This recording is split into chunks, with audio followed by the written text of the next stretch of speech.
Hello everyone, எல்லோரும் எப்படி இருக்கீங்க? இது வந்து ரம்ஜான் அன்னைக்கு எடுத்த விலாக் தான். எல்லோரும் ரம்ஜான் விலாக்லாம் போட்டு முடிச்சிட்டாங்க. நான் இன்றைக்கி தான் போடுறேன். எப்போவுமே நம்ம வந்து லேட்டு தான் எல்லாத்துலேயுமே. நான் வந்து மதியானத்துக்கு வந்து பார்த்திங்கன்னா கீ ரைஸும் ஒயிட் குருமாவும் வந்து பண்ணியிருந்தேன். கூடவே வந்து பரோட்டா போட்டுக்கலாம் அப்படின்னு சொல்லிட்டு வந்து பரோட்டா போட்டேன். காலையிலே வந்து தொழுகெல்லாம் முடிச்சுட்டு வந்து பிரேக்ஃபாஸ்ட்லாம் சாப்பிட்டுட்டு மதியம் லஞ்ச் வந்து வேக வேகமாக பண்ணேன். இன்றைக்கி வந்து ஒரு அன்பிளான் ட்ரிப் என் ஹஸ்பண்ட் வந்து சடனாக வந்து பிளான் பண்ணாங்க. அதுக்கு முன்னாடியே வந்து என் ஃப்ரெண்ட்ஸ் ஃபேமிலிக்கு வந்து 2 பேருக்கு வந்து வீட்டில் கிட்ஸ் இருக்குது, வந்து ரம்ஜான் கிஃப்ட் கொடுக்கலாம் அப்படின்னு சொல்லிட்டு மொதல் நாளே போய் ட்ரெஸ்லாம் வாங்கி வச்சுருந்தேன்.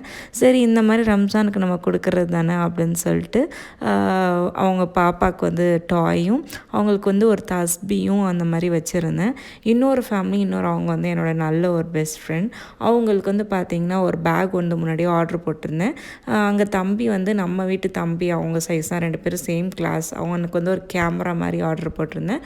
ஒரு டிஷர்ட் வாங்கியிருந்தேன்.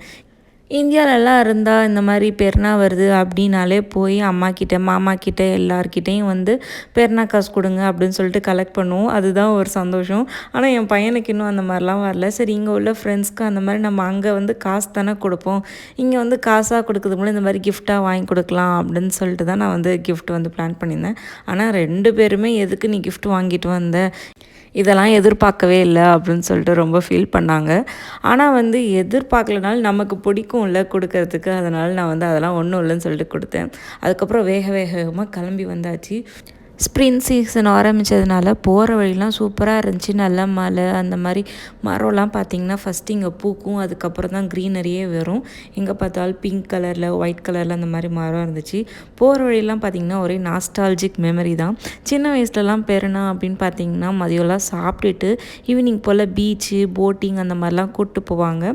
ரொம்ப வருஷம் கழித்து இந்த மாதிரி ரம்ஜான் அன்றைக்கி வெளியே வந்திருக்கேன் அப்படிங்கிறப்போ ஒரே அந்த மெமரி தான் நமக்கு.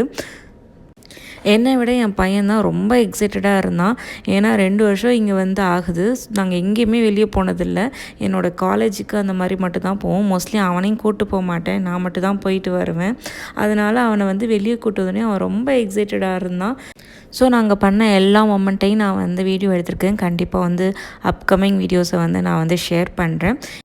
என் ஹஸ்பண்ட் வந்து கிளம்பலான்னு சொன்னோன்னே நான் சாப்பாடு வச்சுருந்தது, ஃப்ரிட்ஜில் வச்சுருந்தது எல்லாம் எடுத்து உடனே புளித்தொக்கு செஞ்சு முட்டை வச்சு எல்லாம் வேகமாக பேக் பண்ணிட்டேன். ஏன்னா வந்து போகிற இடத்துல இந்தியன் ஃபுட் வந்து கிடைக்குமா என்னன்னு தெரியல. நமக்கு பரவாயில்ல, தம்பிக்கு வந்து செட் ஆகாது. ஸோ எல்லாத்தையும் பேக் பண்ணிவிட்டு நம்ம வந்து பிரான்சர் வந்து ரீச் ஆயாச்சு. ஸோ தொடர்ந்து நம்ம வீடியோவை வந்து பாருங்கள், சேனலுக்கு வந்து சப்போர்ட் பண்ணுங்கள், சப்ஸ்கிரைப் பண்ணிவிடுங்க. பாய்.